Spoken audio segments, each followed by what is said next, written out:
Hey guys, do you want to keep a solution-minded attitude? This is a skill that we all need to learn in this crazy world, with a lot of problems. It all starts having a right mindset. Here in your mind, I will give you 4 major tips to help stay focused on the solutions instead of the problems. First thing first, focus on what's going right. It can be easy to get caught up in all the things that's going wrong or you have to do. Instead, take time to appreciate all the things that's going well and how far you have come. Secondly, reflect on the past successes. Remind yourself of the great solutions you came up with in the past.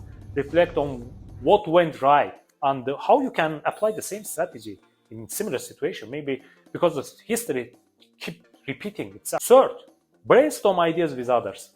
It's the one thing that we tend to eliminate. But actually, we need to ask for different perspectives from the people around us.